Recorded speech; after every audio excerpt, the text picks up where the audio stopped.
जिंदगी जीने के दो ही रास्ते हैं, भूल जाओ उन्हें जिनको माफ नहीं कर सकते और माफ कर दो उन्हें जिन्हें भूल नहीं सकते। जब आपके पास कोई खबर पहुंचे तो उसकी तस्दीक किया करें, बजाय कि इसको आगे वायरल करें या फैलाएं। रेड फ्लैग जो है ना फाइवर ने उस दिन देना शुरू कर दिया था, जिसपे पे अकाउंट टेम्परेरी ब्लॉक हो जाते हैं। टेलीकॉम सेक्टर में 3-4 लोग हैं, आप उनमें से किसी से भी खरीद सकते हैं। There is a competition. मैं चाहती हूँ कि वो पहली लड़की बनूं जो वर्ल्ड चैंपियन बने।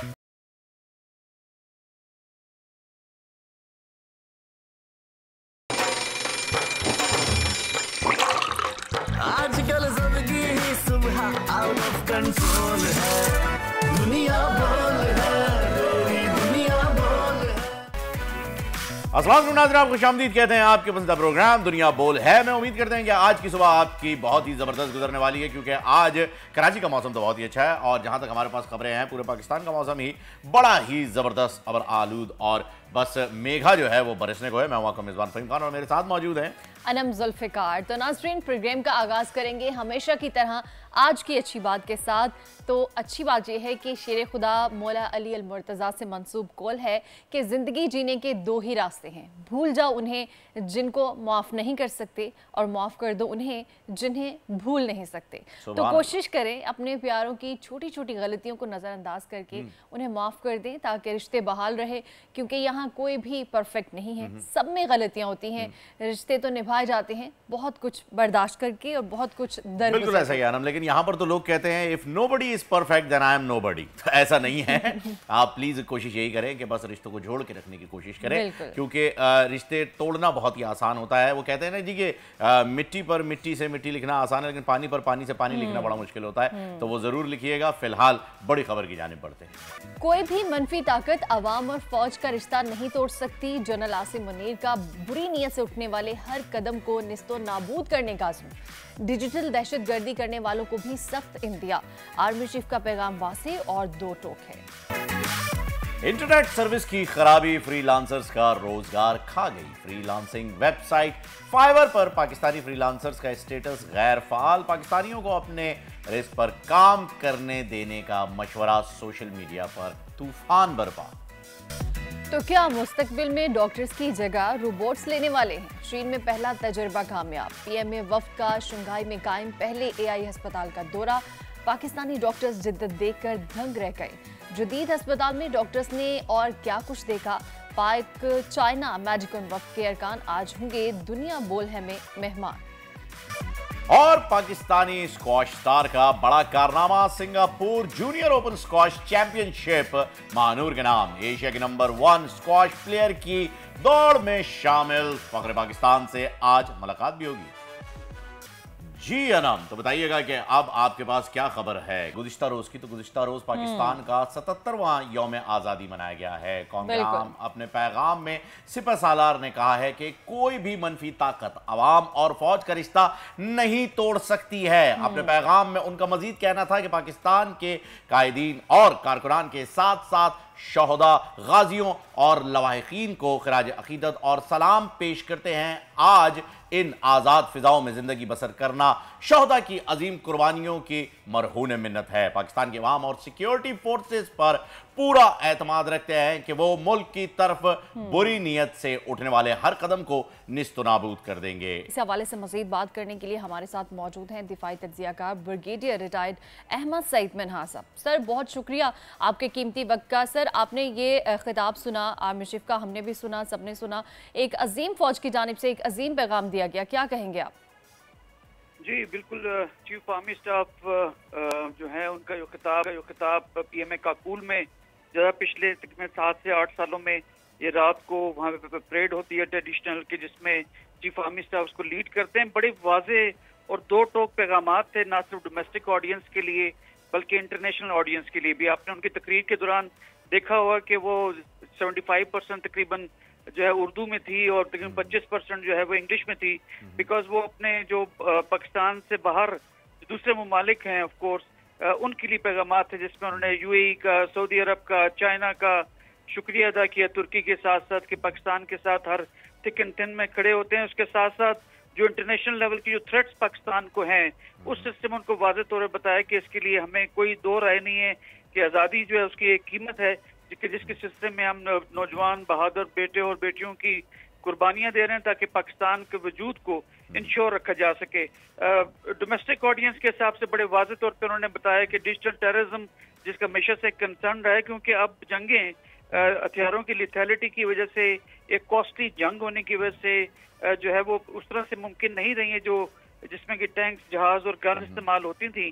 तो अब नॉन काइनेटिक जो है वो ऑप्शन दुनिया के पास मौजूद है कि जिससे में ये चेंज की जो स्क्रीन मोबाइल की सूरत में हमारे हाथ में है, इसके अंदर कोई भी ऐसे anti state propaganda, information warfare को आप यूज करते हैं ताकि वही एम्स, मकासद एम अचीव हो सकें जो कि एक काइनेटिक वॉरफेयर के जरिए अचीव किए जाते थे, जो जिसमें आप कौम को मायूस करते हैं, अपने इदारों से जो है उनके ऊपर एतमाद उसको खत्म करते हैं, एक will to fight, will to resist खत्म करते हैं। तो वो अगर यही चीजें अगर आपको बगैर कोई गोली फायर किए अचीव होते हों तो फिर दुश्मन के पास क्या जरूरत है कि वो जो है वो जंग करेगा। वैसे भी पाकिस्तान के पास अल्हम्दुलिल्लाह एक बैटल हार्डन, एक मोटिवेटेड फौज है, तो लिहाजा भी ये डिसइंफॉर्मेशन वॉरफेयर के जरिए ये सब चीजें हो रही हैं। तो चीफ ने बड़ी वाज़ेह तौर पे कहा कि और इसमें सूरतों की भी एक जो है कुरानी सूरतों की भी जो है रेफरेंस दिए गए कि जब आपके पास कोई खबर पहुंचे तो उसकी तस्दीक किया करें बजाय कि उसको आगे वायरल करें या फैलाएं। तो देखा जाए तो गिनती के 8 से 10 ऐसे लोग हैं कि जो सोशल मीडिया पे बाहर मुल्कों में बैठ के पैसे कमाने के चक्कर में पाकिस्तान को मलाइन करते हैं और फिर दुश्मन की हॉस्टाइल जो एजेंसीज हैं, बेसिकली इंटेलिजेंस एजेंसीज, उस पर पैसा लगा के उनको बूस्ट करते हैं और ये तमाम मोबाइल्स के ऊपर हमें नजर आना शुरू हो जाते हैं। तो इन तमाम चीजों को देखते हुए चीफ ने बड़े वाज़ेह तौर पे कहा कि डिजिटल दहशतगर्दी हो या वैसे फिजिकल जो पाकिस्तान पिछले 24 साल से कुर्बानियां दे रहा है उनसे पीछे नहीं हटेंगे और इंशाल्लाह ताला इनके खिलाफ जो है इनका कला कमा करेंगे।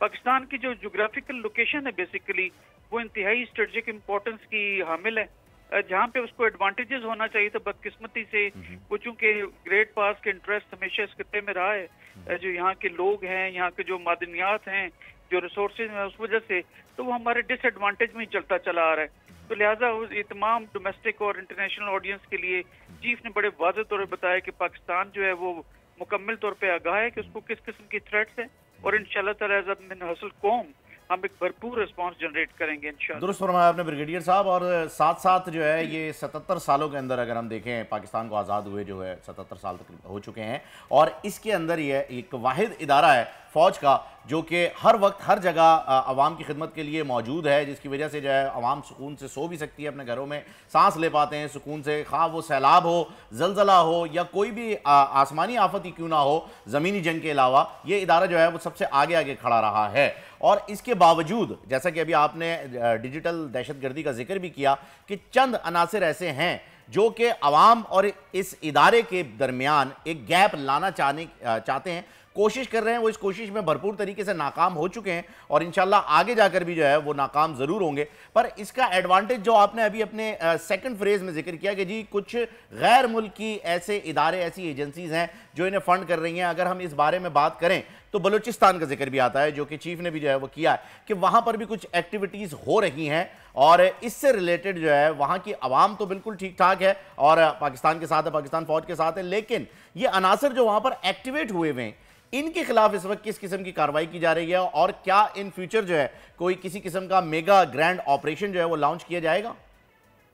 देखिए, जहाँ तक ऑपरेशंस का ताल्लुक है तो बलूचिस्तान में जो बेसिकली बलूचिस्तान लिबरेशन फ्रंट और बलूचिस्तान लिबरेशन आर्मी, अभी मारंग बलोच साहिबा जो हैं वो हमारी बहन है, लेकिन वो भी मुझे लगता है कि हॉस्टेज हैं। ऐसी तमाम जो पार्टीज हैं जो बेसिकली दहशतगर्द जो तंजीमों के साथ खड़ी होती हैं, तो ये दहशतगर्द तंजीमें बेसिकली ईरान में या तो छुपी हुई हैं या वेस्ट में, स्पेशली जो है वो सेंट्रल यूरोप के अंदर वो उनके लीडर्स वहाँ पर छुपे हुए हैं। तो एक ऑपरेशन तो उनके खिलाफ जारी है, winning of hearts and minds, जो एक सिलसिला शुरू किया गया था अफवाज की जानिब से और पॉलिटिकल गवर्नमेंट जो बलूचिस्तान की उसकी जानिब से, ताकि नौजवानों को मेन धारे में लाया जा सके। उस सिलसिले में खातिर ख्वाह कामयाबियां हासिल हुई हैं, लेकिन इक्का दुक्का जगह पे जरूर जो है वो फिर एक्ट करते हैं। वो वहाँ पे संगलाख पहाड़ हैं और बलूचिस्तान के जो पहाड़ हैं या टरेन है, वहाँ पे छुप जाना जो है वो इतना कोई मुश्किल काम नहीं है। पिछले दिनों भी आपने देखा हुआ कि जो डिप्टी कमिश्नर पंजगूर थे वो उनको कन्वाय पे हमला किया गया और उसमें वो शहीद हुए। तो ये तमाम चीजों को देखते हुए इस तरह की इक्का दुक्का जो है वो ये कामयाबियां जरूर वो हासिल करते हैं, लेकिन उसके पीछे जब सैनिटाइजेशन ऑपरेशंस होते हैं तो उनको सबको मार गिराया जाता है। तो लिहाजा ईरान के साथ भी जो है दो टोक बात की जा रही है कि इनको वहाँ पे अपनी जो है सरहदों के अंदर इनको पनाह ना लेने दें। इसी सिलसिले में जो पिछले साल जो थोड़ी सी हमारी जो हॉट एक्सचेंज हुए थे रॉकेट्स के भी ईरान के साथ, तो उसमें जब ईरानी रिवोल्यूशनरी गार्ड्स उनके खिलाफ एक्शन नहीं कर पाए थे तो पाकिस्तान ने हॉट परसूट ऑपरेशन किया था और उनको वहाँ पे जो है मार गिराया था, जो कि ईरान के न छुपे हुए थे। इन तमाम चीज़ों के जो इंफॉर्मेशन जो है वो दुनिया के साथ भी और डोमेस्टिक लेवल पे जो हमारे बलूचिस्तान के गयूर अवाम है उनके साथ भी शेयर किए जा रहे हैं। उनकी भी जड़ें इतनी कामयाब जो है वो नीचे उस तरह स्ट्रॉन्ग नहीं हुई हैं। इसीलिए आप देखते होंगे टीवी के ऊपर भी कि मुख्तलिफ जो उनकी लीडरशिप थी BLF की या BLA की, वो आके सरेंडर भी कर रहे हैं अपने सरमाचारों के साथ, और अब वो बेहतर तौर पर जानना शुरू हो चुके हैं कि इनके जो लीडरशिप थी BLA या BLF की, वो दूसरे ममालिक में बैठ के इन्हीं के जो पैसे हैं उनके ऊपर याशी कर रहे हैं, और वहाँ जो फंडिंग उनको मिलती है, यहाँ वो जो बेचारे जो बलोची ऐसे हैं जो जिनके पास उस तरह से लाइवलीहुड अच्छी नहीं है, वो चंद हजारों की खातर बम धमाके करना शुरू हो जाते हैं। तो उनको भी अभी मेन धारे में लाने के लिए एक भरपूर एफर्ट जारी है और उसमें खातर ख्वाह कामयाबियां भी हासिल हैं।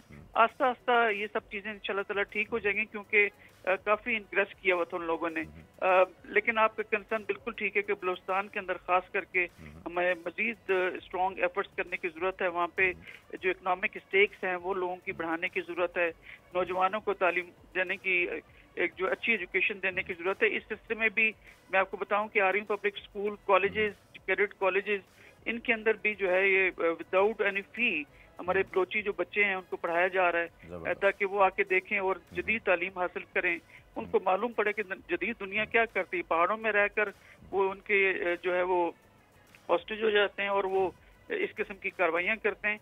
लेकिन हर कोई पॉलिटिकल गवर्नमेंट हो या फौज हो, वो तमाम भरपूर कोशिशें हैं कि किसी तरीके से भी जो हमारे बलोची जो बच्चे हैं, नौजवान हैं, उनको इन जो दहशतगर्द तंजीमें हैं इनका अलग कार न बनने दिया जाए। अच्छा ब्रिगेडियर साहब, एक चीज़ और यहाँ पर हाईलाइट कीजिएगा, क्योंकि कल जो है वो स्पीच भी हुई चीफ की और फिर आज भी जो है उनकी मुलाकात चल रही है इस वक्त वेटरन के साथ भी। मुझे ये बताइएगा कि आवाम को अपने इदारों से दूर करना है, क्योंकि आप वॉर रूम में भी रहे हैं, आपने जो है वो प्लानिंग भी देखी है, एग्जीक्यूशन भी देखी है जंगों की, तो आप बेहतर बता सकते हैं इस बारे में कि आवाम को इदारों से दूर करने की ये जो कोशिश की जा रही है, डिजिटल दहशतगर्दी जिसका नाम दिया गया है, ये जो किया जा रहा है, इस वक्त करवाया जा रहा है कि जी ये गैप आ जाए, इसकी क्या बेसिक वजह जो है वो क्या हो सकती है कि जो मकासद इन्हें हासिल करने हो? क्योंकि अभी तक तो जो हम देख रहे हैं कोई इनके मकासद जो हैं वो पूरे नहीं हो सके। अपने सिपह सालार के साथ आवाम खड़ी है, अपनी फौज के साथ, अपने इदारों के साथ आवाम इस वक्त मौजूद है, लेकिन ये किस लेवल तक ले जाने की कोशिश की जा रही है ताकि आवाम में अवेयरनेस आए और उन्हें पता चल जाए कि जो कुछ चंद लोगों की जो आपने निशानदेही की है वो भी ज़रा सुधरने की तरफ आ जाए? देखिए, पाकिस्तान अफवाज जो है वो जिसमें आर्मी खास करके सर फहरिस्त है, वो अवामी फौज है। कौम से निकल की अवाम से निकल की फौज बनती है और फौज से अवाम भी है। तो लिहाजा इंटरनेशनली अगर आप देखें तो पाकिस्तान एक इंतहाई रेजिलियंट कौम है। नंबर 1 जो है कौम है जो पाकिस्तानी है, दुनिया के अंदर पहचाने जाते हैं। न्यूक्लियर वेपन स्टेट है, स्ट्रॉन्ग आर्मी है, स्ट्रॉन्ग इकोनॉमी है, लेकिन चूंकि वो हालात इस तरह के पैदा कर दी गए कि जिसमें फॉरेन डायरेक्ट इन्वेस्टमेंट वगैरह यहाँ पे नहीं आ पा रही है। तो ऐसी कौमों को दबाने के लिए हर मुमकिन जो है वो कोशिशें की जाती हैं। ना आपका जो सवाल है कि क्यों ऐसा हो रहा है, तो बेसिकली अगर आप देखें तो पाकिस्तान को जब से ये बेचारा 77 से बना है तो इसके ऊपर सिक्योरिटाइज्ड इन्वायरमेंट ऐसे जो उस पर लॉन्च हो गए, ऐसे दुश्मन जो है ममालिक इसकी तरफ जो है वो गिद्धों की तरह देखना शुरू हो गए कि उसके सिलसिले में अफवाज जो हैं वो आगे बढ़ चढ़ के दुश्मनों को परे रखे हुए हैं। अब हमारे दुश्मन ममालिक बेहतर तौर पर जानते हैं कि जो सेंटर ऑफ ग्रेविटी है पाकिस्तान की सिक्योरिटी की, वो जो है वो आर्म्ड फोर्सेस हैं।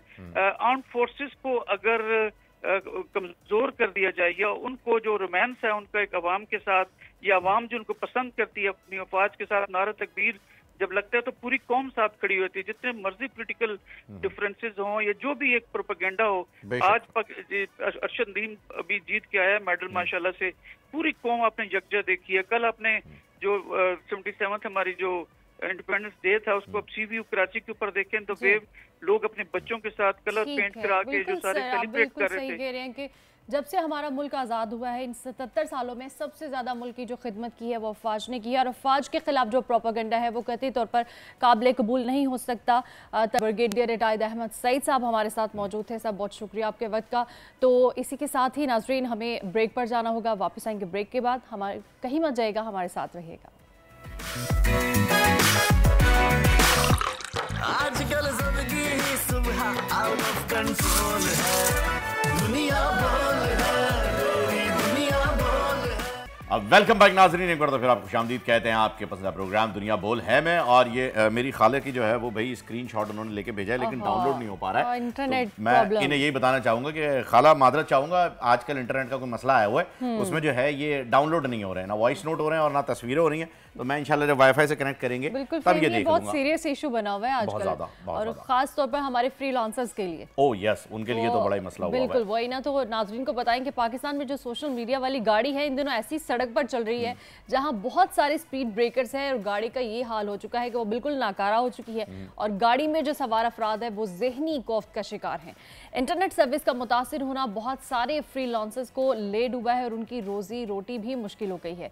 खबर यह है कि दुनिया के मकबूल तरीन फ्रीलांसिंग प्लेटफॉर्म फाइवर ने मुबैना तौर पर पाकिस्तानी फ्रीलांसर्स का स्टेटस गैर फाल कर दिया है और सार्फिन को बता दिया है कि पाकिस्तानियों के साथ काम अब वो खुद अपनी जिम्मेदारी पर करे। फाइवर की जानिब से फ्रीलांसर्स को भेजे गए पैगाम में लिखा गया है कि हम समझ सकते हैं कि आपके इलाके में इंटरनेट सर्विसेज जो है वो तातुल का शिकार है, जिसके बायस आपके लिए अपनी सरगर्मियां जारी रखना मुश्किल हो चुका है। तहम आपके और इसमें ताखीर आपकी रेटिंग्स पर असरअंदाज ना हो, इसलिए हमने आर्जी तौर पर आपकी गिग का जो स्टेटस है वो गैर फाल कर दिया है। बिल्कुल ऐसा ही है जी। अगर आप गौर करें तो दूसरी जानिब फ्रीलांसिंग जो है वो भी इस वक्त शदीद मुतासर हो चुकी है फाइवर की वजह से, freelancers.com की वजह से भी। लेकिन इस वक्त हमारे साथ मौजूद हैं फ्रीलांसर एसोसिएशन पाकिस्तान के सदर तुफैल अहमद साहब। अस्सलाम वालेकुम Tufail, welcome to the show.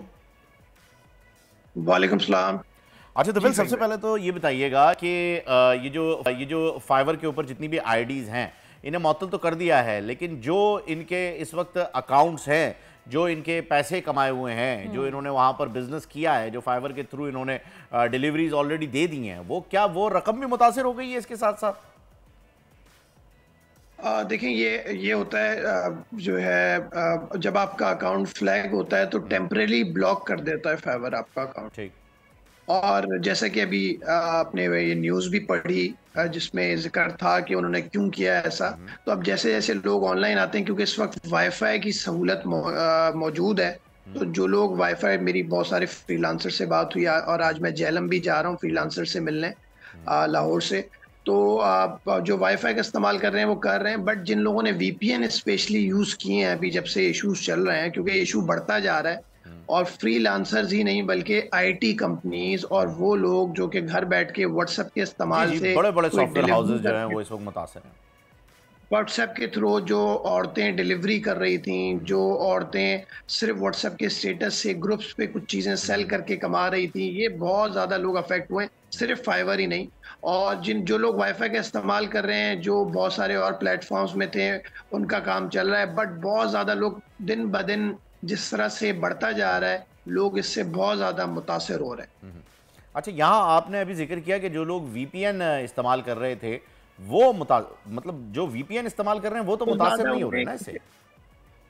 देखें, वीपीएन जिन्होंने इस्तेमाल इसलिए किया कि इंटरनेट डिसरप्शन थी, और जिन लोगों ने वीपीएन इस्तेमाल किया, जब आप वीपीएन इस्तेमाल करते हो तो आपकी लोकेशन इनकंसिस्टेंट हो जाती है।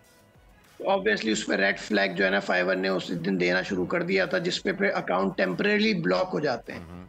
तो ये तो हमारे साथ बहुत ही छोटे इश्यूज हमें दिख रहे हैं।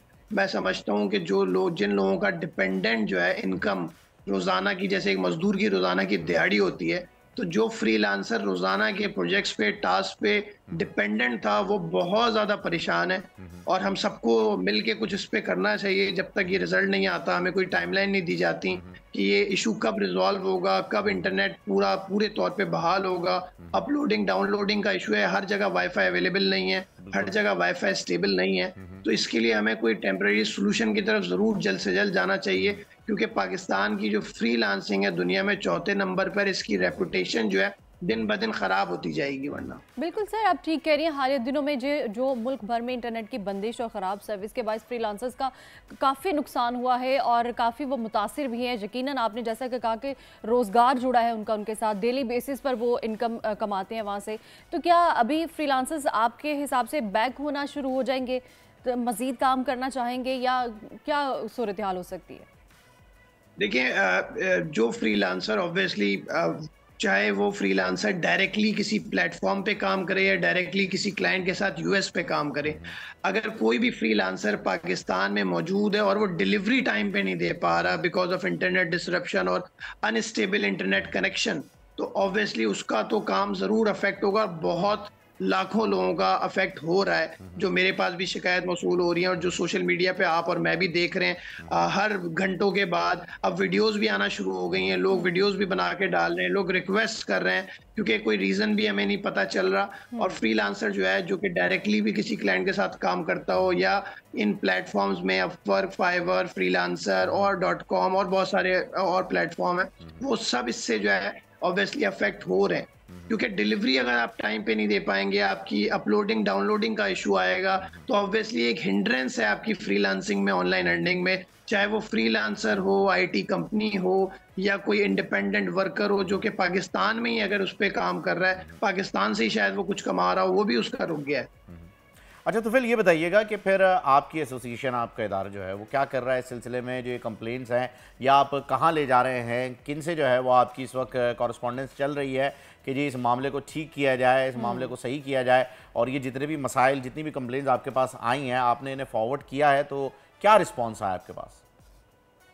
देखिए, being association from the day one, क्योंकि हमारे पास इस तरह के और भी इश्यूज आते रहते हैं, तो जो रेलेवेंट अथॉरिटीज़ हैं हम उसको आइडेंटिफाई करके उसी वक्त लिखते हैं, उनसे बात करते हैं। मैं खुद पर्सनली इन कांटेक्ट हूँ, चाहे वो मिनिस्ट्री हो या और जो रेलेवेंट इदारे हैं। बट हम सब इस वक्त जो है इस चीज़ का इंतज़ार कर रहे हैं कि हमें कोई टाइमलाइंस दी, अगर ये कोई टेक्निकल इशू है तो हमें कोई टाइमलाइंस दी जाए कि जी इस तारीख को सही हो जाएगा, और हमारे साथ कोई टेम्परेरी सोल्यूशन। क्योंकि देखें, दिन ब दिन हर घंटे बाद ये चीज़ और ज़्यादा रेपुटेशन को डैमेज करेगी। प्रोजेक्ट्स जो हैं सिर्फ फाइवर नहीं बल्कि और भी दुनिया के जो प्रोजेक्ट्स हमारे फ्रीलांसर यहाँ से बैठ के कर रहे हैं, वो सब मुतासिर होते जाएंगे। तो अगर हम इस पर कोई टेम्परेरी सोल्यूशन ही दे दें या हमें कोई टाइमलाइंस बता दी जाए कि जी कल ये सही हो जाएगा इंटरनेट, परसों ये सही हो जाएगा, तो शायद उस हिसाब से लोग अपने प्रोजेक्ट्स को मैनेज करना शुरू कर दें। तो सर, ये फाइबर की जानिब से डेडलाइन दी गई है या फिर बिल्कुल प्रोजेक्ट इसको काम को ख़त्म कर दिया गया उनकी जानिब से, या कोई नोटिस? देखिए, मेरी जो अभी फ्रीलांसर से आज सुबह भी बात हुई है कुछ फ्रीलांसर से, और जैसे मैंने जिक्र किया, मैं आज जेहलम के रास्ते में भी हूँ, वहाँ पे जाके फ्रीलांसर से मिलूंगा। तो जिनके पास वाईफाई स्टेबल है वो तो काम कर रहे हैं इन प्लेटफॉर्म्स पे, बट जैसे मैंने पहले अर्ज किया कि जिन्होंने वीपीएन स्पेशली यूज किया है उनके अकाउंट फ्लैग हुए हैं, टेम्परेरी ब्लॉक हुए हैं, स्पेशली कल और परसों जो है ये मैंने देखा है कि उनके। बट ऑब्वियसली जिनका सिर्फ दारोमदार सिर्फ एक प्लेटफॉर्म पे था तो वो तो बहुत ज़्यादा सफ़र कर रहे हैं। मैं समझता हूँ कि वो बहुत पीछे चले गए होंगे इनकम के लिहाज से, क्योंकि उन्होंने सिर्फ एक प्लेटफॉर्म अगर चूज किया हुआ था, उसी प्लेटफॉर्म से उनकी रोजी रोटी थी।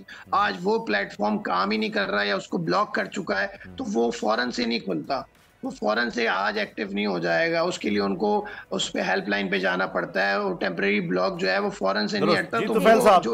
तो फहीम, अभी हम मौसम की बिल्कुल जी, कराची में 2 दिन बाद जो है वो नया मानसून का स्पेल जो है वो आने का इम्कान है। जुम्मे और हफ्ते से शुरू होने वाली बारिशें इतवार तक जा रही हैं या शायद जा सकती हैं। महकमा मौसमियात के मुताबिक आज इस्लामाबाद, बालाई पंजाब, कश्मीर, बालाई खैबर पख्तूनख्वा और पोचोहार में तेज़ हवाओं और गरज चमक के साथ बारिश, जबकि कुछ मकामात पर मूसलाधार बारिश का भी इम्कान है। शाहिद अब्बास, चीफ मेट्रोलॉजिस्ट जो हैं, वो हमारे साथ ज्वाइन कर चुके हैं, उनसे डिटेल जान लेते हैं। अस्सलाम वालेकुम, welcome to the show Shahid sahab. जी वालेकुम सलाम, थैंक यू। अच्छा शाहिद साहब, ये जो मानसून का स्पेल आ रहा है कराची में दाखिल होने जा रहा है, जो जुमे और हफ्ते के लिए बता रहा है कि बारिशें हो सकती हैं, ये किस लेवल का स्पेल है और कितनी ज़्यादा बारिशें जो हैं वो एक्सपेक्ट की जा रही हैं? देखें, ये जो स्पेल है इसमें से ज़्यादातर जो बारिशें हैं वो हमारे शुमाली इलाकों में, के में पंजाब के अपर में और हमारे जो है कश्मीर में है। और उसमें क्योंकि अब तक पाकिस्तान में जो बारिशें हैं अब तक कोई 15-16% नॉर्मल से ज़्यादा हो चुकी हैं जैसे कि हमारी फोरकास्ट थी, लेकिन उसके बावजूद जो है कश्मीर जो है KPK और गिलगित बल्तिस्तान में नॉर्मल से भी बारिशों का जो मकदार है अब तक कम है। तो इस स्पेल में जो काफ़ी अच्छी बारिशें होंगी तो वो तो अपर के इलाकों में होंगी और बाकी जो है पूरे पाकिस्तान में स्कैटर्ड होंगी और सिंध में भी अच्छी बारिशें होंगी, लेकिन बहुत तूफानी नहीं होगी। कराची समेत जो है हमारे साउथ ईस्ट सिंध जो है नवाबशाह तक है, बाकी जो है तो बारिशें तो अच्छी हैं लेकिन बहुत खतरनाक बारिशें नहीं है, अच्छी बारिशें बिल्कुल होंगी। और ये 2 दिन जो है जुमा हफ्ता और इतवार की दोपहर तक ये बारिशें इसमें होंगी, लेकिन वक्फे से होंगी और अच्छी बारिशें होंगी। और जो बड़े शहर हैं उसमें से जो है ड्रेनेज का मसला हो सकता है, बाकी कोई बहुत खतरनाक बारिशें नहीं है। लेकिन ये कि हमारे जो दरियाओं के कैचमेंट एरिया है कश्मीर, वहाँ बड़ी अच्छी बारिशें हैं, लेकिन वहाँ भी कोई बहुत ज़्यादा सैलाबी सूरत का ऐसा सामना नहीं होगा क्योंकि दरियाओं हमारे डैम्स में और इंडिया के डैम में अभी काफ़ी गुंजाइश मौजूद है, तो वो बारिशें तो खुशगवार होंगी। और इसके साथ ये कि जब ये सिलसिला 18-19 तारीख को निकलेगा तो उसके बाद जो पूरे पाकिस्तान में हबस और गर्मी की जो सूरत हाल है उसमें हबस में वाज़ेह तौर पर कमी आएगी और इसके बाद ये कि मौसम में तब्दीली आना आस्ता आस्ता शुरू हो जाएगी। बिल्कुल सर, आपने सही कहा कि मौसम में ये तब्दीली आना शुरू हो जाएगी। वाकई इन दिनों में बहुत हब्स और गर्मी वाली सिचुएशन बन जाती है, बारिशें भी होती है लेकिन उसके बावजूद ये सिचुएशन का सामना करना पड़ता है। अच्छा, कराची में तो हमने बात की कि आइंदा 2 दिनों में मज़ीद बारिशों का इम्कान है, तो पंजाब की सिचुएशन का क्या बताएंगे आप? वहाँ पर भी बारिशों का इम्कान है मज़ीद? जी, पंजाब के जो अपर के डिवीज़न जिस पे रावलपिंडी, गुजरांवाला, लाहौर और सरगोदा डिवीजन, इसमें तो बहुत अच्छी बारिशें होंगी। ये वैसे भी चावल के इलाके हैं तो बारिशें बहुत ज्यादा चाहिए होती है, पानी इनके लिए तो नेमत होता है जितना भी हो जाए। बाकी जो हमारे लोअर पंजाब है उसमें तो स्कैटर्ड बारिशें होंगी, लेकिन उनके जो हमारे DG खां और राजनपुर के हिल टॉरेंट एरिया, वहाँ जो बारिशें वो बहुत खतरनाक तो हैं, लेकिन उसके बावजूद जो है उनके नज़ीरालों में थोड़ी तुगयानी आएगी। अच्छा जी, वहाँ पर ये सूरत हाल हो सकती है। ठीक है, शायद साहब ये भी बताइएगा कि अभी आपने जिक्र किया कि जी इंडिया के डैम में भी पानी की बड़ी गुंजाइश है और पाकिस्तान के डैम्स में भी जो है वो भी गुंजाइश है, तो यहाँ पर सैलाबी सूरत हाल तो नहीं आ रही है। क्या कोई क्लाउड बर्स्ट टाइप की एक्टिविटी जैसे इस्लामाबाद में जो है वो एक मरतबा हमने अभी देखी थी पिछले साल में हो गया था, तो क्या ये इस किस्म का कोई मानसून का स्पेल आ रहा है जिसमें कोई क्लाउड बर्स्ट हो सके या एक्सपेक्टेड हो, या ये चीज़ एक्सपेक्ट की जा सकती है या नहीं की जा सकती, ये भी ज़रूर बताइएगा। जैसे ज़लज़ले के बारे में जो है वो हम प्रेडिक्ट नहीं कर सकते, तो क्या क्लाउड बर्स्ट भी ऐसी कोई चीज़ है? जी देखिए, पिछले दिनों लाहौर में जो है बारिशें हुई जो तो वो 360 मिलीमीटर से भी ज्यादा हुई 2-3 घंटों में जी। तो इस तरह ये है कि मानसून में हो जाता है, लेकिन ये जो पहले इसमें से जो ज्यादा कंपोनेंट है वो मगरबी हवाओं का वेस्टर्ली वेव का है। तो वेस्टर्ली वेव में जो है वो होती है, लेकिन उसमें से बहुत ज्यादा जो है सप्लाई अभी मॉइस्चर की नहीं है ये बे ऑफ बंगाल की तरफ से, तो बहुत अच्छी बारिशें तो हो सकती हैं, लेकिन बहुत बड़े ये क्लाउड बर्स्ट वाली सिचुएशन जो है उसको हम फिलहाल एक्सपेक्ट नहीं कर रहे। अच्छी बारिशें होंगी, ठंडी होंगी और हब्स में वाज़ेह कमी होगी। दूसरा यह कि अगर बारिश होती है, मानसून की जो बारिशें जिसमें से जो मगरबी हवाओं के तहत होती है तो वो लगातार नहीं होती, 2-3 घंटे में होकर उसके बाद वक्फा आ जाता है, जिससे वे पानी का फ्लो जो है वो कंटिन्यूसली बहुत ज्यादा नहीं बनता है। अगर हमारा कोई सिस्टम बंगाल से या अरेबियन सी से आता है बन के, तो उसमें 2-3 दिन लगातार बारिशें होती हैं, वो बहुत खतरनाक होता है, जिसमें से बहुत खतरनाक सैलाबी सूरत हाल बन रही होती है। अब जो है पूरे पाकिस्तान में नमी तो काफी मकदार में है और इस मगरबी हवाओं के तहत अच्छी बारिशें हो सकती हैं, लेकिन इन मगरबी हवाओं के तहत जो बारिशें होती हैं वो अर्ली मॉर्निंग या लेट नाइट होती हैं और उसके बाद फिर वक्फा आ जाता है। अच्छा जी, यानी ये कंटिन्यूसली जो है ये बारिशें नहीं होंगी, तो ये है कि आपके पास कम से कम नकासी आपका जो काम है वो चलता रहेगा और आपको इस किस्म की कोई परेशानी नहीं होगी। कितने मीटर तक जो है वो एक्सपेक्ट की जा रही है बारिश कराची में? क्योंकि कराची की आवाम को आप जानते हैं हल्की सी यहाँ पर बूंदाबांदी भी हो जाती है तो 4-4 घंटे का ट्रैफिक जैम हो जाता है। यहाँ का थोड़ा सा निज़ाम जो है वो कोई अलग ही लेवल के ऊपर चल रहा है, तो हम इसलिए जानना चाह रहे हैं कि कराची वाले ज़रा प्रिपेयर रहें। जी देखिए, इसमें जो है पूरे स्पेल में जो है 50 मिलीमीटर से लेकर 100 मिलीमीटर तक की बारिश जो हम एक्सपेक्ट कर रहे हैं कराची में, लेकिन वो 2 से 3 दिनों में होगी। तो वो उसमें से बहुत बड़ी सिवियरिटी नहीं, लेकिन कुछ इलाकों में शावर तेज हो सकता है, तो उससे उन इलाकों में कुछ हो सकता है, लेकिन क्योंकि बहुत बड़ा स्पेल अभी नहीं है और उसमें से ये हम 100 मिलीमीटर तक बारिश जो है एक्सपेक्ट बिल्कुल कर रहे हैं। ठीक है जी। और इससे जो है वो हब्स की सूरत हाल जो कि कराची में बन चुकी थी काफी हद तक तो कंट्रोल हो चुकी है अब, उसमें भी जो है वो काफी खातिर जो है वो आपने बताया कि कमी आ जाएगी। अच्छा, ये कब तक जो है वो हम देख रहे हैं कि जी गर्मी का जो है वो दबाव कब तक रहेगा?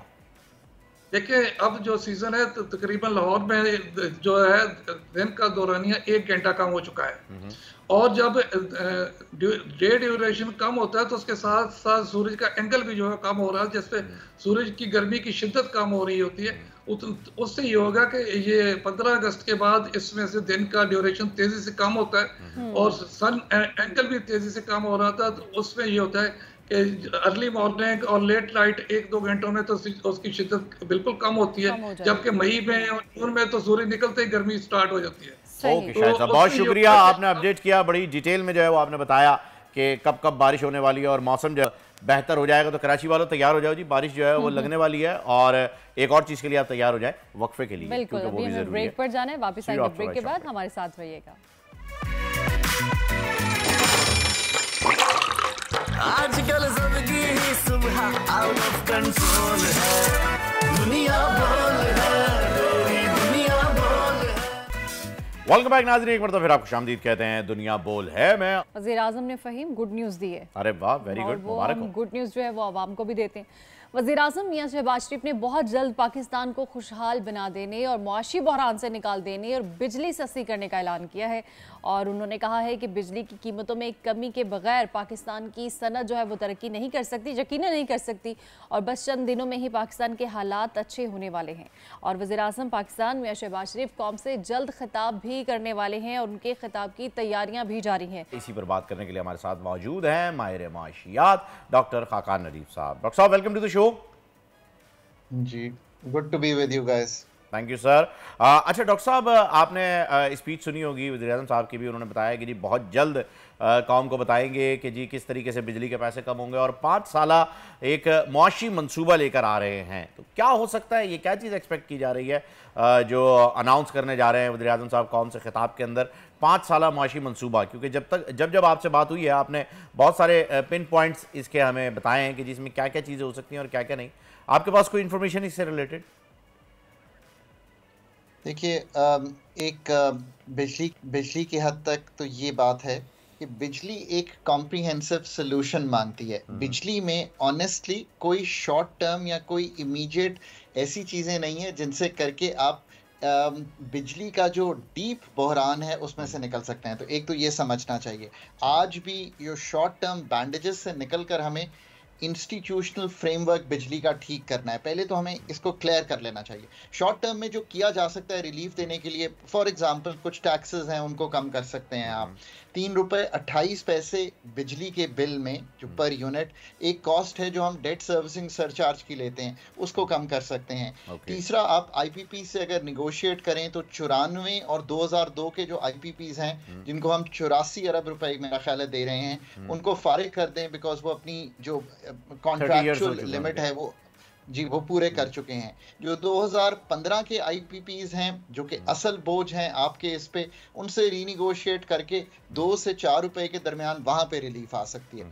ये तो हो गया एक शॉर्ट टर्म, जिसे आप कहेंगे आप मौखर कर सकते हैं जो आज की कॉस्ट्स हैं आपके पास। पर असल बात जो है वो ये है कि बिजली का बहरान पाकिस्तान में एक तंजीम नौ मांगता है एनर्जी सेक्टर की। इसको समझने की ज़रूरत है।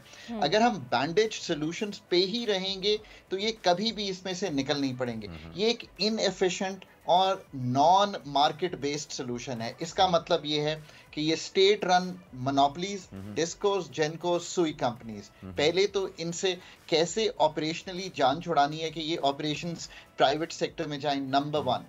नंबर 2, एक रेगुलेटर जो पाकिस्तान एनर्जी रेगुलेटर हो, प्रोफेशनल हो, और बड़े ही अदब से कहूँगा कि इसको पार्किंग प्लेस ना बनाएं of the retirees from different areas. इसको एक प्रोफेशनल रेगुलेटरी बॉडी बनाएं जिसमें एनर्जी हो, सुई और मेरा मतलब है गैस और इलेक्ट्रिसिटी को अलहदा ना करें। नंबर 2 ये हो गया। नंबर 3, आपको एक एनर्जी मिनिस्ट्री चाहिए जो एक प्रोफेशनल एनर्जी मिनिस्ट्री हो, जिसमें सारे जो बाकी हैं वाटर, पावर, जिसको इलेक्ट्रिसिटी आप कहते हैं, गैस, पेट्रोलियम, ये इसका एक जुज हो ताकि आप एज एन एनर्जी सोल्यूशन को सोच सकें। ये चौथा जुज हो गया। फिर आपको एक प्रोफेशनल सेटअप जो है इन सारी चीज़ों को पाए तकमील तक पहुंचाए। इसमें बहुत से काम लोकल सतह पर होने वाले हैं। हम बहुत ज़्यादा IPPs की बात करते हैं। आपको थरकोल पे जाना है, किसी ने नहीं रोका। आपको पाकिस्तान का जो इलेक्ट्रिसिटी टैरिफ है, माजरत के साथ ये उस दिहाई में बना था जब सप्लाई शॉर्टफॉल्स थी। तो हम क्या करते थे कि आपका टैरिफ है ना, हम चाहते हैं आप बिजली ज्यादा ना इस्तेमाल करें, तो आप 500 से 1000 पे जाएंगे, हम टैरिफ बढ़ा देंगे। आपको अब विंटर्स में उस टैरिफ पे जाना है कि आप ज्यादा बिजली इस्तेमाल करें, इसलिए कि विंटर्स में डिमांड टूट के 10,000 आ जाती है। You are paying for 43,000 megawatts of installed capacity. So सोचिए इसको। ये चौथी चीज है जो बहुत इंपॉर्टेंट है। सो मैंने आपको ये, अगर आप ये सारे काम करने जाएंगे तो आपको एहसास होगा कि ये कम से कम 2 से 5 साल मंसूबा है। पर उसके बाद एक कंपेटिटिव मार्केट बेस्ड आपको बिजली का निज़ाम मिलेगा। जैसे कि मैं आसान मिसाल देता होता हूँ, टेलीकॉम सेक्टर में 3-4 लोग हैं, आप उनमें से किसी से भी खरीद सकते हैं। There is a competition, private sector led है, मोनोपोली, ये स्टेट रन मोनोपोलीज हैं। आपने बहुत अच्छा किया, दोबारा इसका जिक्र किया। And these are not market competitive, या इनके पास एफिशिएंसी बढ़ाने का कोई जिसे कहीं इंसेंटिव नहीं है। और बहुत ही एहतराम से कहता हूँ, पाकिस्तान में बोर्ड्स चेंज करने का सिलसिला मैंने ही शुरू किया था। और मैं कहता था अच्छे ये it doesn't work for long, because ना उन लोगों का कोई इंसेंटिव होता है बोर्ड पर आकर बड़े डिसीजन लेने का, ना उनका 1% लगा होता है जिनको हम बाहर से उठाकर लाते हैं इन बोर्ड्स पर, और वो सिर्फ अपनी फीस और कमिटीज पर वक्त देकर चले जाते हैं। ओनस तो फिर भी स्टेट पर ही रह जाता है, और स्टेट से मतलब है आखिर में मैंने और आपने ही उसके पैसे भरे। तो इसको सोचिए। तो सर, वज़ीर-ए-आज़म जो है वो 5 साला मुआशी प्लान देने जा रहे हैं। एक तरफ हमने देखा बजट आता है जिसमें टैक्सेस की भरमार थी, इवन के जो तनख्वाहदार तबका है वो भी उससे बचा नहीं, और दूसरी तरफ IMF के मुआहदे हैं। उसके बाद ये जो मुआशी प्लान देने जा रहे हैं 5 साला, वज़ीर-ए-आज़म क्या समझते हैं आप, क्या अच्छी चीज़ें हो सकती हैं इस मुआशी प्लान में इन सब चीज़ों के बावजूद? अब दूसरी गुफ्तगू कर लेते हैं। लेट मी से दिस, देखिए जब हम बजट देने आ रहे थे तो आई थिंक मुल्क में जो कॉन्फिडेंस लेवल था वो बेहतर हो गया था। इसका ये मतलब नहीं है कि वो बहुत हाई राइड कर रहा था, बट पीपल हैड थॉट कि एक फंड के साथ एंगेजमेंट हो गई है, हमारा डॉलर के रिजर्व्स बेहतर हो गए हैं, इन्फ्लेशन डाउनवर्ड ट्रेंडिंग है, कीमतें बढ़ रही हैं पर उस शरह से नहीं बढ़ रही जो पहले बढ़ रही थी। तीसरा आपने देखा जो बैरूनी खसारा था वो संभल गया है। इन सब चीज़ों को कहते हैं कि एक स्टेबिलिटी या मैक्रो इकोनॉमिक स्टेबिलिटी दिखाई दे रही थी। पर फिर यूं हुआ कि एक बजट आया जो बोथ आई थिंक अथॉरिटीज़ ने भी और IMF ने भी बहुत हैवी रखा ऑन द टैक्सेशन साइड और कमज़ोर रखा on the expenditure side. Expenditures को 24% बढ़ाना, पाकिस्तान के डेवलपमेंट बजट को 1400-1500 पर ले जाना, ये आई थिंक नेसेसरी नहीं था इस वक्त। उसकी वजह से एक कॉन्फिडेंस जो है वो थोड़ा सा, मैंने कॉन्फिडेंस सर्वेज भी देखे, थोड़ा सा हर्ट हुए, और बिजली की कीमत बढ़ी तो और हर्ट हुए। अब जहाँ पे आ खड़े हैं, हमें अपना एक ऐसा जिसे आप कहेंगे ग्रोथ की तरफ माइल करना है, पॉलिसी मेकर्स को भी, अथॉरिटीज़ को भी। जो प्लान अब आप सुन रहे हैं, देखिए there is nothing new that we don't know, there is nothing new that we have not written on Pakistan. वो किन चीज़ों पर है? वो इस चीज़ पर है कि मालियाती खसारे को संभालेंगे, एनर्जी सेक्टर को ठीक करेंगे, इस चीज़ में बिलीव करेंगे कि जो पाकिस्तान की ग्रोथ की स्टोरी है उसमें एक चैलेंज आ जाता है बैलेंस ऑफ पेमेंट्स क्राइसिस का। उसको अबूर करने के लिए आपको एक्सपोर्ट्स को बढ़ाना है, जो कि बहुत ही ज़रूरी चीज़ है। इसके साथ साथ आपको रेगुलेटरी, यानी कि जो आप आज बिजनेस करने जाएं तो जितने रूल्स एंड रेगुलेशन से कंप्लायंस है उसको आसान बनाना है, ऑनलाइन बनाना है, डिजिटलाइज करना है, ताकि मुझे बार बार दफ्तरों के चक्कर ना लगाने पड़े।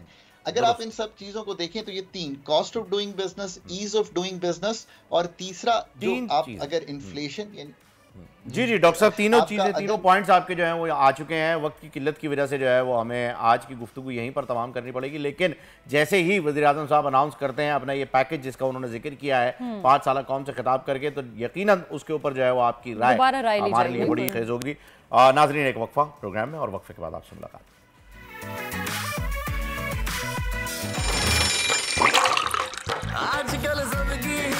सुबह आउट ऑफ कंट्रोल है, दुनिया बोल है, तेरी दुनिया बोल है। वेलकम बैक नाज़रीन, एक मरतबा फिर आपको खुशामदीद कहते हैं। दुनिया बोल है मैं और आनंद। इस वक्त हमारे जितने भी एथलीट्स हैं, जितने भी स्पोर्ट्स पर्सन हैं, वो हमें खुशखबरियों पे खुशखबरियां दे रहे हैं। माशाल्लाह अगस्त का महीना जो है वो खुशखबरियों का महीना चल रहा है। बिल्कुल, हालिया दिनों में हमने आपको एक खबर दी थी कि पाकिस्तान की महानूर अली, उन्होंने Singapore junior open squash championship जीत ली है और वो दुनिया भर में पाकिस्तान के लिए बाइस फख्र बन चुकी हैं। और साथ ही हमने उनसे आपकी मुलाकात भी करवाई थी। अब न्यूज़ ये है कि Mahnoor Ali Singapore junior open squash championship जीत जाने के बाद एशिया में नंबर 1 के टाइटल की दौड़ में भी शामिल हो चुकी हैं और उनकी इस तमाम कामयाबी पर हम उन्हें मुबारकबाद पेश करते हैं। बिल्कुल जी, ऐसा ही है और आपकी मुलाकात भी इनसे करवाते हैं। मानूर हमारे साथ मौजूद हैं, स्क्वॉश चैंपियन। अस्सलाम वालेकुम Manur, welcome to the show. वालेकुम अस्सलाम। भाई बहुत बहुत मुबारक हो आपको चैंपियनशिप जीतने पर सबसे पहले तो। और उसके बाद ये बताइएगा कि अब आप एशिया की जिस दौड़ के अंदर निकल चुकी हैं एशियन चैंपियन बनने की, तो ये सफर कितना तवील है और कब तक तमाम होगा? बहुत मुश्किल है और क्योंकि मैंने इवेंट जीता पेनांग मलेशियन जूनियर ओपन और सिंगापुर में लायन सिटी जूनियर ओपन, तो उनकी वजह से मेरे बहुत अच्छे पॉइंट्स लगे और एशियन जूनियर मैंने अच्छी परफॉर्मेंस दी, उसकी वजह से मैं एशिया नंबर 1 बनी, जो कि बहुत बड़ी बात है। और इससे पहले भी मैं अंडर 11 कैटेगरी में एशिया नंबर 1 रह चुकी हूँ। माशाल्लाह माशाल्लाह, ज़बरदस्त, बेहतरीन। पाकिस्तान का सर जो है वो आपने फ़ख्र से बुलंद कर दिया है। सारी आवाम जो है वो इस वक्त बड़े जोशो खरोश में अरशद नदीम साहब की वजह से वो थी। अब आपकी भी जो है वो चैंपियनशिप यहाँ पर आ चुकी है, तो और ज़्यादा जो है वो मज़ा दोबाला हो चुका है। अब मुझे बताइएगा, वर्ल्ड रैंकिंग के लिए जो है वो आप किस एज के ऊपर जो है वो क्वालिफाई कर सकते हैं और क्या आपका विजन है वर्ल्ड रैंकिंग के लिए? वो हम लोग आप अगर वर्ल्ड जूनियर की बात करें तो वो हम लोग 13-11 की एज से मतलब खेल सकते हैं, अगर अपनी पाकिस्तान की तरफ से अपनी मुल्क की तरफ से जाएं, रिप्रेजेंट करें। और इंशाल्लाह मेरा अगला टारगेट जो है तो वर्ल्ड जूनियर ही होगा। मैं उसकी बहुत तैयारी करी, मेहनत कर रही हूँ और इंशाल्लाह मैं उसमें अच्छी परफॉर्मेंस जो कि अगले साल होगा, इस साल तो हो नहीं पाया। और इंशाल्लाह मैं अंडर 15 कैटेगरी में भी अपना बेस्ट दूंगी और वर्ल्ड जूनियर में भी अपना बेस्ट दूंगी। अच्छा महानूर, आप एशिया की जो नंबर 1 दौड़ में उसमें शामिल तो हो चुकी हैं, हमें ये बताइएगा कि आप अपना मुस्तकबिल क्या देखती हैं, आगे क्या सोचती हैं? मैं बहुत मेहनत कर रही हूँ हर एक इवेंट के लिए, तो मैं चाहती हूँ कि मैं अपनी जब अपना नाम जो है तो वर्ल्ड टॉप 10 में देखूँ, जो कि पहले कभी नहीं हुआ। किसी पाकिस्तानी लड़की ने कोई इतना परफॉर्मेंस नहीं दिया टॉप 10 में वर्ल्ड के या फिर जूनियर में भी। तो मैं चाहती हूँ कि मैं वो पहली लड़की बनूँ जो वर्ल्ड चैंपियन बने और वर्ल्ड नंबर 1 बने। बिल्कुल ज़बरदस्त, क्योंकि देखिए जिस गेम का आप हिस्सा हैं उस गेम के टाइटल्स तो पाकिस्तान के पास अरसे दराज तक कहना तो मुनासिब नहीं रहेगा, नस्ल जो है वो रहे हैं, ये ज़्यादा सही रहेगा। क्योंकि जनरेशन टू जनरेशन जो है वो ये टाइटल स्क्वॉश के पाकिस्तान में चले हैं। जहांगीर खान, जहांगीर खान, फिर सारे के सारे जो हैं वो एक कैरी करते रहे हैं एक इमेज को, और अब आप वाहिद खातून बनने जा सकती हैं जो कि इस चैंपियनशिप में हिस्सा ले रही हैं। तो हमारी तरफ से तो नेक तमन्ना आपके साथ हैं ही। साथ साथ ये बताइए, तैयारी वर्ल्ड लेवल के लिए कैसी चल रही है? टॉप 3 कौन कंटेस्टेंट है आपके मुकाबले में? ज़्यादा है, बहुत अच्छे प्लेयर्स हैं मैं कहूँ, लेकिन अभी जो है तो मैं जूनियर खेल रही हूँ, तो इसके लिए अभी मुझे जूनियर पे फोकस करना पड़ेगा। जो आगे इवेंट्स आ रहे हैं मैं उसके लिए बहुत मेहनत कर रही हूँ। जो अभी होने वाले सितंबर में यूरोप शायद कोई सीरीज या सर्किट है, तो वो 3 टूर्नामेंट मैं खेलूंगी और उसमें भी इंशाल्लाह अच्छा परफॉर्म करूंगी। तो स्टेप बाय स्टेप इंशाल्लाह एक दिन मैं वर्ल्ड जूनियर चैंपियन बनूंगी। अच्छा मानू, ये बताइएगा कि इसके साथ साथ आप अपनी स्टडीज़ को कैसे मैनेज करती हैं? आपकी जो रूटीन है वो किस तरह से आप देखती हैं, किस तरह से उसको मैनेज करती हैं चीज़ों को? बहुत मुश्किल है और एक तो गर्मी भी बहुत है, तो मुश्किल हो जाता है क्योंकि हम लोग सुबह में खेलते हैं और फिर बीच में जब रेस्ट होता है उस टाइम हम लोग स्टडी करते हैं, क्योंकि सुबह में प्रैक्टिस होती है तो स्कूल जाना मुश्किल हो जाता है। तो इस वजह से हम लोग घर में ही पढ़ते हैं, जो कि मेरी अम्मी मेरी हेल्प करती हैं उसमें। तो बहुत मुश्किल हो जाता है मैनेज करना, लेकिन करना पड़ता है। तो मानो स्कूल की जानिब से आपको सपोर्ट मिलती है इसके लिए?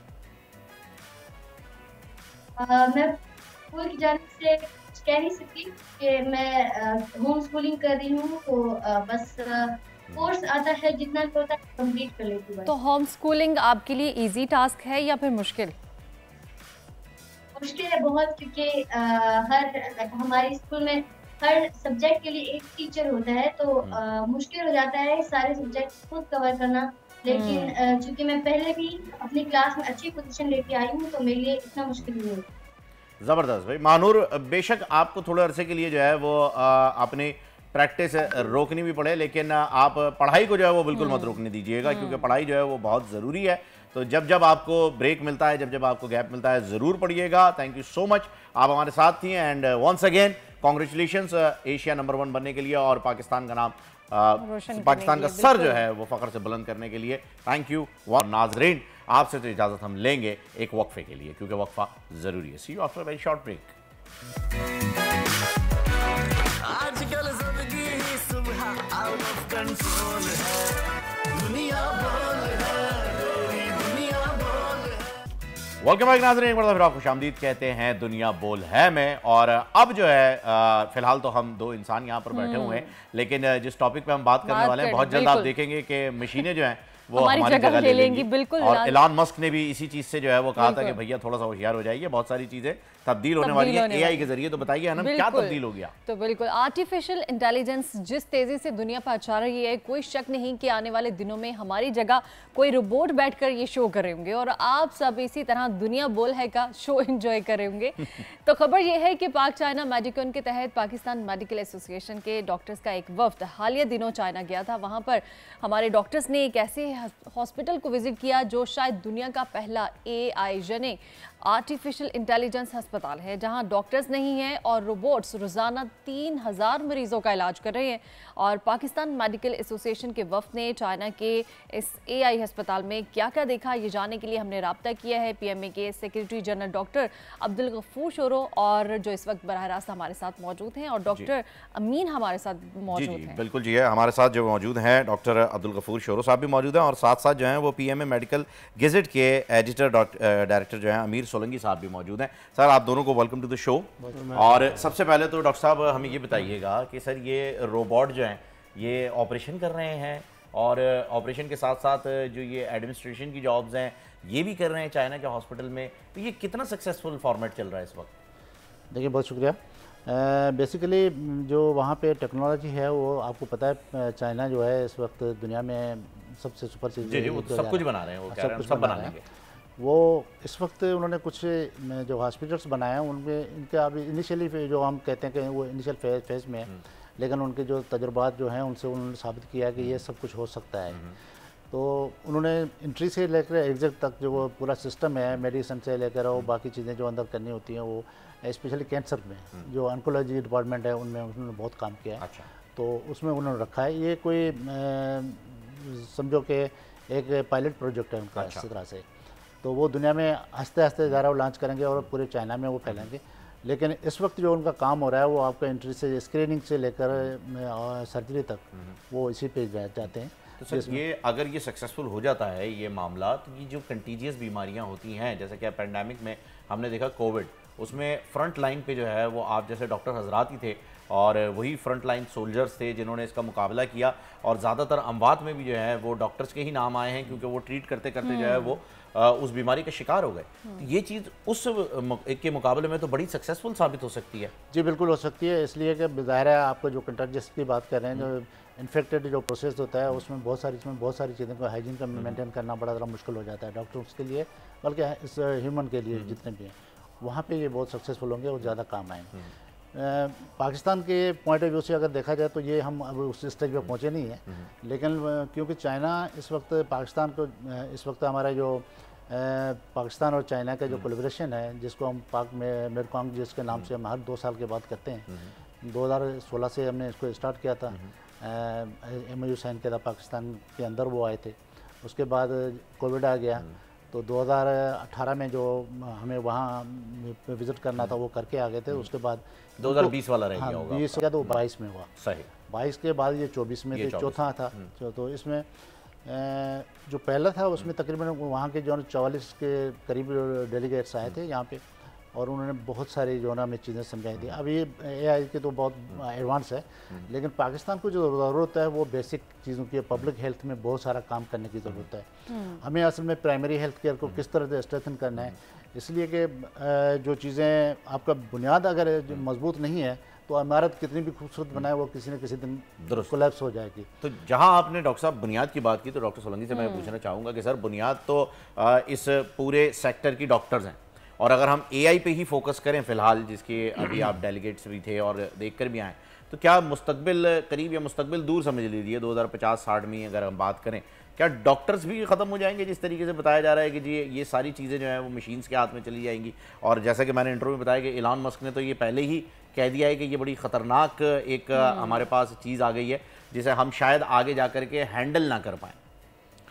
देखें, ये जो साइंस की तरक्की है उसको तो कोई भी बंदा ना रोक सकता है, ना उसको स्टैग्नेंट कर सकता है। टेक्नोलॉजी सेक्टर आ गया ना, कोई भी टेक्नोलॉजी जो भी टेक्नोलॉजी में आ गया, जो भी तरक्की होती है साइंस की या टेक्नोलॉजी की, उसको कोई भी रोक नहीं सकता है। जैसे पहले हमारे आपके प्रोग्राम ब्लैक एंड वाइट होते थे, फिर कलर होने लगे, फिर डिजिटल होने लगे, फिर 4 डायमेंशन होने लगे। इस तरह हर फील्ड में ये सब चीज़ें आएंगी, और रोबोटिक, जैसे आपने कहा कि आपके होस्ट भी रोबोटिक हो जाएंगे, और इस तरह भी अभी 3-4 एक्सपेरिमेंट हो चुके हैं। जी जी, तो मैं वही कह रहा हूँ कि डॉक्टर भी आएंगे, लेकिन अब ये एकदम से सारा सिस्टम जो है वो AI पे नहीं चला जाएगा कि एकदम से ख़त्म हो जाए। उसमें टाइम लगेगा, बहुत ज़्यादा टाइम लगेगा। अभी देखें, दुनिया के काफ़ी तरक्की पजीर मुल्क हैं जो उनकी अक्सरियत ज़्यादा है, तो जो तरक्की याफ्ता मुल्क हैं उनमें भी चंद मुल्क हैं जो AI में बहुत ज़्यादा अच्छा काम कर रहे हैं, और चाइना भी वन ऑफ देम। तो अमेरिका है, चाइना है, या 2-3 और मुल्क होंगे जो इस तरह के कामों में फिर इनिशिएट लेंगे। और बाकी जो मुल्क हैं, जैसे शोरो साहब ने बताया कि हम तो अभी इनिशियल पीरियड में हमारे जो बुनियादी जो यूनिट्स हैं मेडिकल के, उसमें भी हमारा फेल्यूर है। तो वो हमने वहाँ पे भी हमने ये जो प्रोग्राम हमारा चाइना के साथ चल रहा है, उसमें हम जाकर यही उनको बताते हैं और उनसे हम सीखने की कोशिश करते हैं कि आपने बुनियादी यूनिट्स को किस तरह मजबूत किया, और इस तरह उन्होंने भी उनकी हालात भी इतने अच्छे नहीं थे पहले किसी ज़माने में। एक हॉस्पिटल शोरो साहब और हमने विज़िट किया था जो उस ज़माने में किसी ज़माने सेकेंड वर्ल्ड वॉर में मेरे ख्याल में फ्रेंच ने बनाया था उनका, और इनकी हालत बहुत ख़राब थी। इनको ख़ुद मेडिकल की इतनी नॉलेज नहीं थी, ये होम्योपैथी और जो जड़ी बूटियों की मेडिसिन वगैरह इसमें ज़्यादा आगे थे, लेकिन एलोपैथी में उनके काफ़ी चीज़ों में तो बैकवर्ड थे। तो अभी तक वो हॉस्पिटल है वहाँ पे मौजूद है, और उसको फ्रेंच गवर्नमेंट अभी तक उनको पे भी कर रही है। हालांकि वो इन्होंने, उनको ज़रूरत नहीं है, उन्होंने तरक्की कर ली, उनको पैसों की भी ज़रूरत नहीं है, लेकिन फ्रेंच और उन्होंने के तौर पे उन्होंने जो खिदमात दी थी उस ज़माने में फ्रेंच डॉक्टरों ने या दुनिया के दूसरे डॉक्टरों ने, तो उनके जो है मुजस्मे बना के रखे हैं, उनकी हिस्ट्री को ऑनर करना जानते हैं, अपनी तारीख को, और उनकी तारीख सैकड़ों सालों से चल रही है। डॉक्टर शोरो साहब, मुझे ये बताइएगा कि जैसा कि अभी बताया डॉक्टर साहब ने भी बताया, सोलंकी साहब ने भी, कि यहाँ पर मामलात बेसिक नीड्स के हैं जो कि हमारे पास नहीं है। जो हमने कोविड में भी देखा कि हमारे पास बहुत सारी चीज़ें नहीं थी, स्पेशली वेंटिलेटर को लेकर के हम बड़ा परेशान हो गए थे, ऑक्सीजन मास्क को लेकर के बड़ा परेशान हो गए थे, ऑक्सीजन सिलेंडर्स को लेकर के काफ़ी परेशान हो गए थे। खैर वो पेंडेमिक था, डेली रूटीन के अंदर ये चीज़ें इतनी मायने नहीं रखती, लेकिन हाँ अब हमें पता चल गया है कि अगर इस तरह की कोई वबा आती है तो हमें उससे कैसे लड़ना है, उसका मुकाबला कैसे करना है। अभी आप गए, आपने बताया कि जी AI के लिए तो हम बहुत दूर हैं, चले हम दूर से ही, टेक्नोलॉजी एक आ चुकी है। ये बताइए कि हमारी जो इस वक्त कमियां, कोताहियां, या जो जिस चीज़ों के अंदर हम इस वक्त भरपूर तरीके से मुकाबला नहीं कर पा रहे, उसको ओवरकम करने के लिए क्या कर रहे हैं? देखिए, बेसिकली हमारे जो है ना वो सोर्सेज इतने अच्छे नहीं हैं कि हम सारा कुछ एकदम कर लें, लेकिन जो हमारे पास वसाइल हैं उनका प्रॉपर यूज़ नहीं हो रहा। सबसे बड़ी बात ये, आप जो ज़्यादा इन्वेस्टमेंट कर रहे हैं वो टर्शरी केयर में कर रहे हैं, टर्शरी केयर में टॉप पे कर रहे हैं आप, वो उसकी बहुत सारी वजूहत हैं, वो इस वक्त हम जाना नहीं चाहते उसमें, लेकिन जो आपकी बेसिक नीड है उसको आप पूरा नहीं कर रहे हैं। आपके पास ORS का पैकेट तो नहीं है, लेकिन आप रोबोटिक मशीन खरीद रहे हैं, तो ये बहुत बड़ा मसला है। तो आपका वो जो पैसा है, बिल्कुल अलग है, बिल्कुल अलग है। चाइना ने बहुत अच्छा किया। मैं आपको बताऊँ कि इस वक्त हमारे जो है ना तकरीबन 20 के करीब डॉक्टर्स जो हैं वो सर्जरी के ऑर्थोपेडिक सर्जन जो है ना वो ट्रेन होके आ गए हैं। अच्छा, माशाल्लाह। और वो जो हम सर्जरी जो घंटों में करते हैं वो मिनटों में करते हैं वो। अच्छा, हाँ, एक सर्जरी में आपको मिसाल दूं कि ये नी रिप्लेसमेंट की सर्जरी होती है जो हमें चाहते हैं, यहाँ नी कैप जो इसका चेंज होता है, वो आपको पता है 45 मिनट्स में करते हैं। अच्छा, 45 मिनट्स में मैं अपने आंखों से देख के आया हूँ।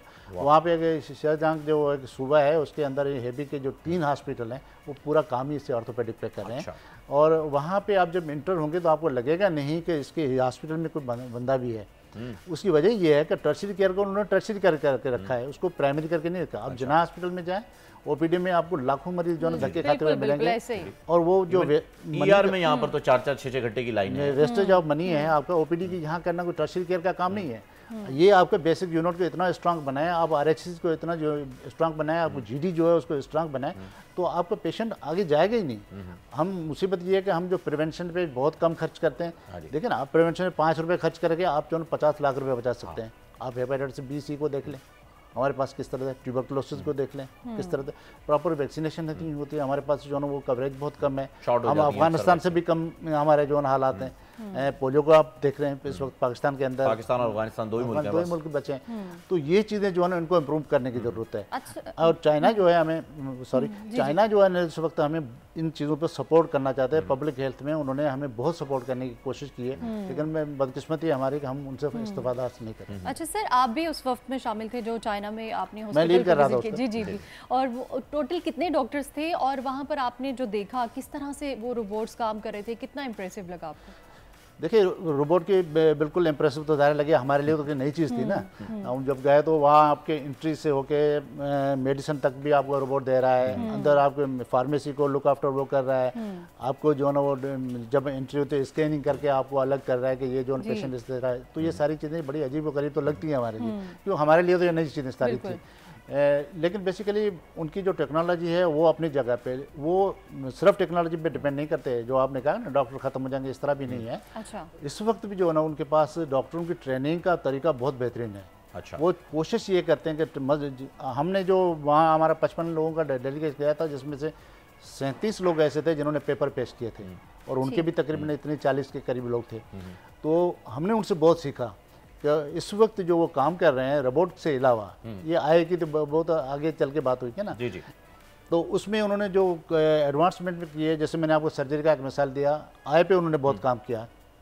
पाकिस्तान मेडिकल एसोसिएशन से थे, ब्राइट जर्नी के नाम से एक प्रोजेक्ट है जिसमें हम काम कर रहे हैं। तो वो पाकिस्तान आए थे, और पाकिस्तान आके उन्होंने तकरीबन 3 दिन में 500 सर्जरी जैसी की थी जो बहुत कॉम्प्लिकेटेड थी। अच्छा। वो करके चले गए 3 दिन में। आई स्पेशलिस्ट थे, हाँ, कॉर्निया की सेल, बिल्कुल वो कॉर्निया में थी, और कुछ भी बहुत कॉम्प्लिकेटेड सर्जरी थी। वो 500 करके वो चले गए थे। उन्होंने मशीनरी खुद लाए थे और उन्हीं मशीनों पे उन्होंने काम किया। उनको पता था कि पाकिस्तान में मशीनें ये नहीं है। और इसी के साथ साथ एक और वो जो प्रोजेक्ट है ऑन्कोलॉजी की, जो बाद में कर रहा हूँ, जिसमें आपका बात करें एआई का, उस पर प्रोजेक्ट पे वो काम करना चाहते हैं, और हम भी उनके साथ ही हैं। तो बिल्कुल जी, हम भी उनके साथ हैं, और काम जो है वो आगे भी इंशाल्लाह बढ़ाएंगे। Thank you so much doctor Ghafoor Shoro sahab, आप यहाँ पर आए वक्त निकाल के। डॉक्टर सोलंकी साहब, आपका भी बहुत शुक्रिया, आप भी आए। और हम ख्वाहिश भी करते हैं, कोशिश भी करते हैं कि ये जो रोबोट्स हैं ये बहुत जल्द रिप्लेस करें, लेकिन उन बीमारियों के लिए जो कंटेजियस हैं, और बाकी जिसमें डॉक्टर स्पेशलाइजेशन रखते हैं, वहाँ पर जो है वो डॉक्टर्स काम करें। और तरक्की को कोई नहीं रोक सकता है नाज़रीन, रुकना भी नहीं चाहिए। फिलहाल वक्त जो है बड़ी तेज़ी के साथ गुजर जाता है, हमारे प्रोग्राम का वक्त भी गुजर चुका है। बिल्कुल, इसी के साथ हमें दीजिए इजाज़त। कल होगी आपसे फिर से मुलाकात, एक नए दिन के साथ, एक नए आगाज़ के साथ। तब तक के लिए अल्लाह हाफ़िज़। आजकल ज़िंदगी ही सुबह आउट ऑफ कंट्रोल है, दुनिया बोल है, दुनिया बोल है। सब्सक्राइब करें और बेल दबाएं ताकि कोई खबर रह न जाए।